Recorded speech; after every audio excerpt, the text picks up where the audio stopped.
जय हिंद साथियों। तो एसएससी जीडी के अंदर आने वाले उन इम्पोर्टेंट सवाल है वो करवाने वाला हूँ जो एसएससी जीडी के अंदर 100% है वो आएंगे। जो पिछली बार जो भर्ती हुई थी इसके अंदर भी मैंने करवाए थे इंपॉर्टेंट सवाल। वो जिसने मेरी क्लास देखी है उसको पता है कि सवाल जितने भी करवाए थे वो सवाल सेम के सेम आपको एसएससी जीडी के अंदर वो छपने को देखने को वो मिले थे। यानी एसएससी जीडी के जो इंपॉर्टेंट सवाल कराऊँ यही सवाल आपको एसएससी जीडी के अंदर है वो देखने को मिलेंगे। यानी आप इन इंपॉर्टेंट सवालों को कर लोगे तो आप 20 में से 18-19 क्वेश्चन है वो आराम से कर जाओगे यहाँ पर। यानी 18-19 क्वेश्चन है वो आप मैथ के अंदर है वो आराम से कर जाओगे अगर आप इन इंपॉर्टेंट सवालों को कर जाओगे तो आइए सवाल नंबर चलते हैं फर्स्ट की ओर। फर्स्ट में दिया हुआ है कि आर एक काम को 90 दिनों में पूरा कर सकता है तो कुल काम का कितना प्रतिशत काम है वो आर 45 दिनों में करेगा। अब देखो सवाल के अंदर दिया हुआ है आर एक काम को कितने दिनों में कर रहा है, 90 दिनों के अंदर कर रहा है। आर एक काम को 90 दिनों के अंदर कर रहा है तो यह कह रहा है कुल काम का कितना प्रतिशत हिस्सा है वो कितने दिनों के अंदर करेगा, 45 दिनों के अंदर करेगा। अब यहाँ पर देखो ये पूरे काम को कितने दिनों के अंदर कर रहा है, 90 दिनों के अंदर कर रहा है। हमें कितने दिन के साथ में काम करवाना है, 45 दिन काम करवाना है। इसका मतलब ये हो गया ये दिनों का क्या है, आधा है। दिनों का आधा है तो इसका मतलब ये काम भी कितना करेगा, 45 दिनों के अंदर है वो आधा करेगा। यानी अगर ये काम एक दिन में 2 कर रहा है, अगर ये काम एक दिन में मान लो 4 कर रहा है तो आधे दिन के कितना करेगा, ये 2 करेगा। इसका मतलब ये काम यहाँ पर आधा हो रहा है, दिन आधे हो रहे हैं तो काम भी अपने आप का क्या हो जाएगा, आधा हो जाएगा।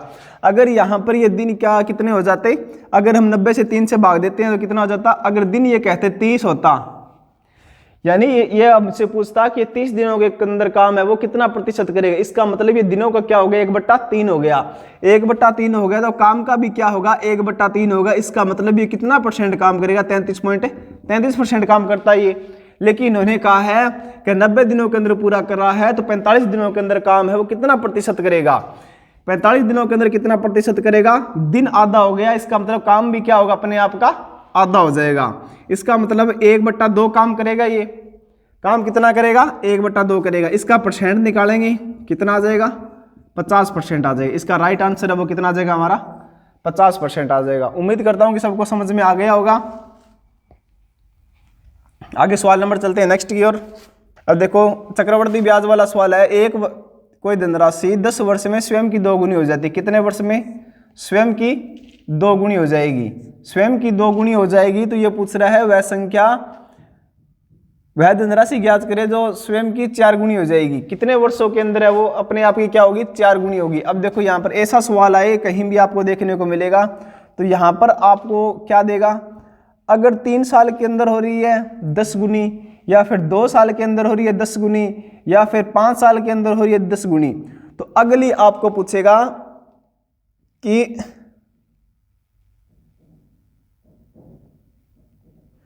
धनराशि क्या कह रहा है, स्वयं की 4 गुनी हो रही है कितने वर्षों के अंदर। अब टाइम हमारे पास में पता नहीं है कितने वर्षों के अंदर हो रही है, हो कितनी रही है, 4 गुनी हो रही है।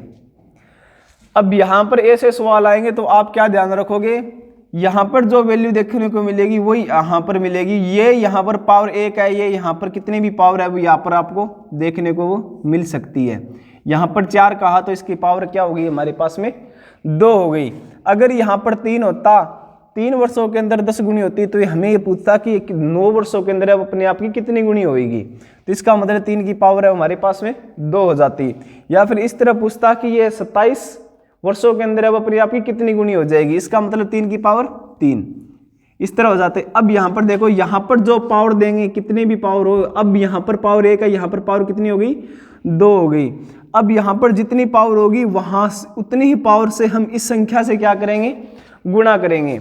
अब देखो यहाँ पर 10 वर्षों के अंदर 2 गुनी हो रही है तो कितने वर्षों के अंदर 4 गुनी होगी।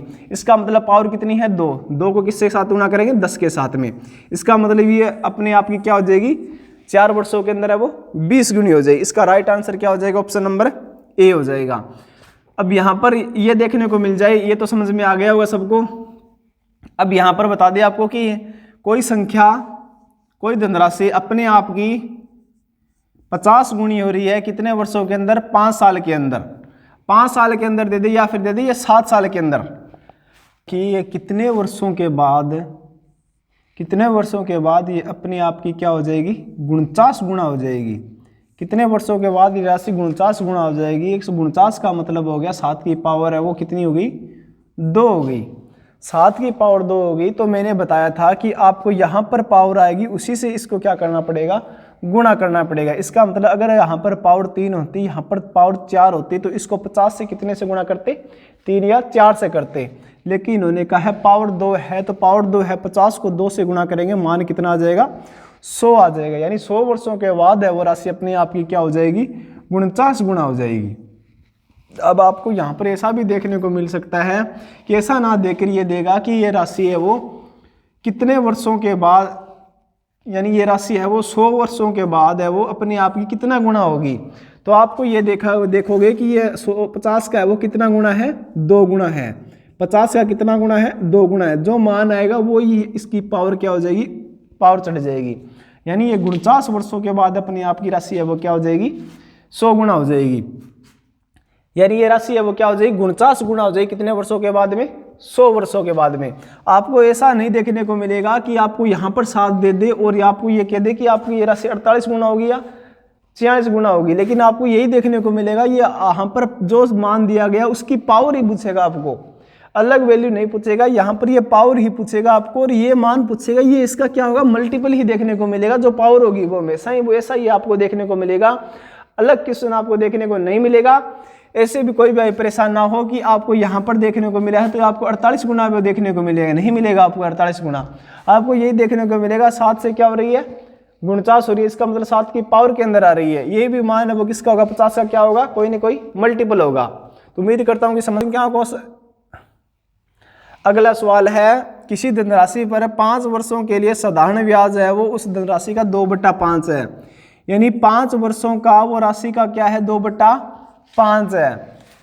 सबसे आसान सवाल है ये। किस तरह होगा, जिस तरह ये कह रहा है धनराशि का क्या है, 2/5 है। धनराशि हमारे पास में 5 मान लेंगे और जो ब्याज है वो क्या हो गया, 2 हो गया।